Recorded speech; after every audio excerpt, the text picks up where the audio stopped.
Kurukshetra doctor Balasaheb Shinde लिखित पुस्तकाचे क्रमशः वाचन।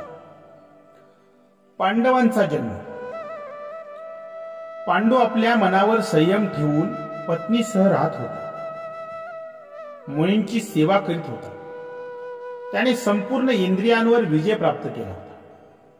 एक दिवस मुनी पांडूला म्हणाले, आपण नाराज दिसतात, काय झाले? पांडू मुनींना म्हणाला, अपत्यहीन माणसाला स्वर्गाचा दरवाजा बंद असतो असे म्हणतात। मला अपत्य नाही, त्यामुळे मी चिंताक्रांत आहे। ऋषी म्हणाले, आपणास सुद्धा उत्तम गुणवान संतती होण्याचा योग आहे। आम्ही हे दिव्य दृष्टीने जाणतो आहोत। परंतु पांडू राजाच्या मनात किंदम ऋषींचा शाप येत होता। शापामुळे मला अपत्य होणार नाही, मग हे ऋषी तर म्हणतात की मला मुले होती। तो सतत विचार चक्रात गुरफटून गेला होता। एक दिवस कुंतीला पांडू म्हणाला, त्या हरणाचा वध केल्यामुळे मी किंदम ऋषींच्या शापाने ग्रस्त आहे। मला पुत्र होणार नाही। तेव्हा तू माझ्यासारख्या किंवा माझ्यापेक्षा श्रेष्ठ पुरुषाकडून संतान प्राप्ती करावी अशी माझी इच्छा। कुंती म्हणाली, आपण तर धर्मज्ञ आहात, मी धर्मपत्नी आहे। मी आपणाशिवाय इतर पुरुषाकडे कधी पाहिले नाही आणि आपण असे कसे म्हणता? यावर पांडूने वंशवृद्धीची आवश्यकता सांगितली। तिला समजावले। अखेर कुंती म्हणाली, स्वतः पतीच अशा प्रकारे करण्यास पत्नीस प्रवृत्त करीत असेल तर खरे तर अधर्मच म्हणायला हवा। पण ठीक आहे, मी लहान असताना माझ्यावर अतिथीचा सत्कार करण्याचे काम सोपवले होते। त्यावेळी दुर्वास ऋषी आले होते। त्यावेळी त्यांनी मला वरदान म्हणून एक मंत्र दिला होता आणि सांगितले होते, या मंत्राने ज्या देवाचे आवाहन करशील तो तुझ्या अधीन होईल आणि त्या देवतेच्या प्रसादाने तुला पुत्रप्राप्ती होईल। तेव्हा महाराज, आपणच सांगावे की मी कोणत्या देवाचे आव्हान करू? तू धर्माचे आव्हान कर, कारण ते संपूर्ण लोकांमध्ये धर्मात्मा आहे। पांडूच्या म्हणण्याप्रमाणे तिने भगवान धर्माचे आव्हान केले।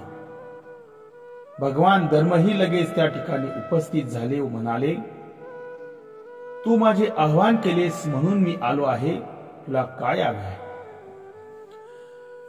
यावर कुंती म्हणाली, मला पुत्र हवा आहे। तथास्तु, भगवान धर्म म्हणाले। त्यानंतर भगवान धर्माच्या आशीर्वादाने कुंतीने एका पुत्राला जन्म दिला।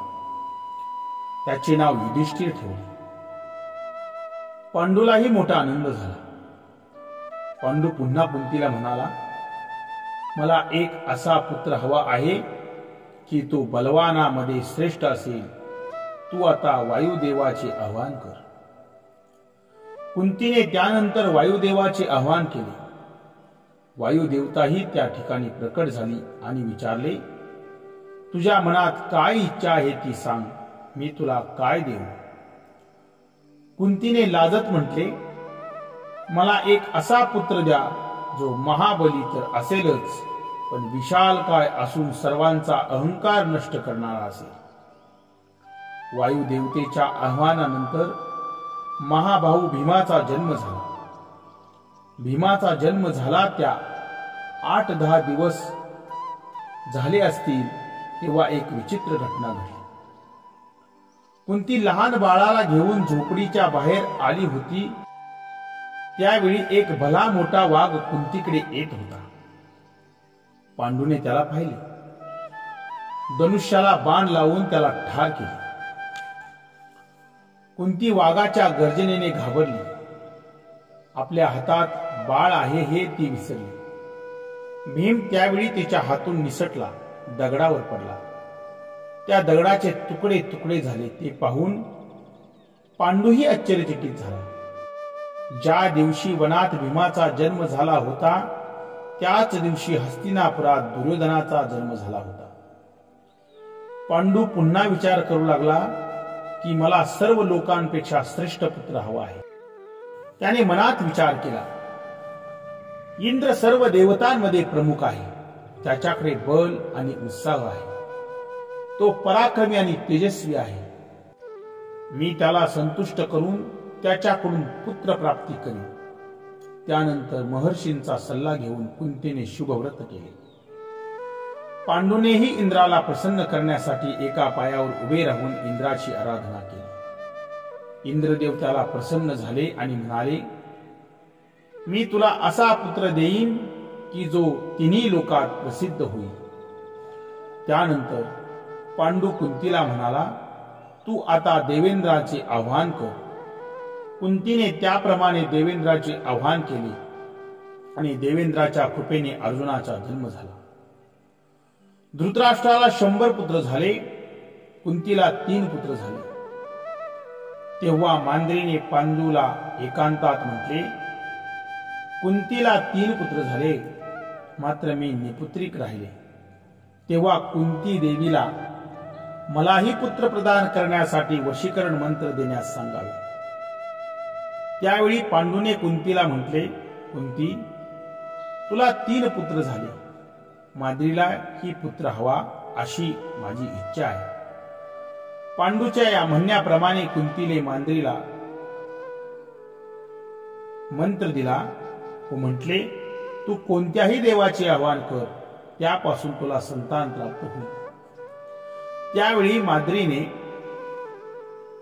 दोन्ही अश्विनी कुमारांचे आवाहन केले. दोन्ही आले. त्याच्या आशीर्वादाने माद्रीला 2 जुळी मुले झाली. त्यापैकी थोरल्याचे नकुल आणि धाकट्याचे सहदेव असे नाव ठेवले.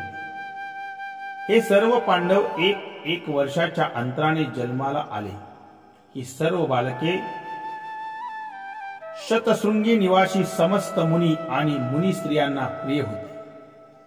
द्वारकेमध्ये वसुदेव आणि सर्व ऋषुवंशी राजा पांडूविषयी विचार करीत होते तेव्हा पांडूला पुत्र झाल्याचे त्यांना समजले. राजा लोक वसुदेवांना म्हणाले, पांडूचे पुत्र संस्कारहीन राहू नयेत म्हणून त्यांच्याकडे पुरोहितांना पाठवावे. त्याप्रमाणे वसुदेवाने पांडूकडे पुरोहिताला पाठवले. पुत्राच्या कुंतीच्या आणि माद्रीच्या उपयोगासाठी वस्त्राभूषण, आवश्यक सामान, गायी वगैरे सर्व सामग्री पाठवली. वनामध्ये पुरोहित द्विजश्रेष्ठ काश्यप आल्यानंतर कुंती आणि माद्रीला आनंद झाला. बालकांचे सर्व संस्कार काश्यप मुनींनी केले. शर्याती वंशाचे एक शुक नावाचे राजा होते. ते विद्वान आणि पराक्रमी होते.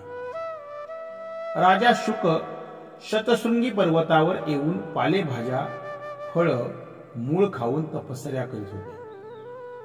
त्या तपस्वी शुक यांनी पांडवांना धनुर्विद्या शिकवून दिली.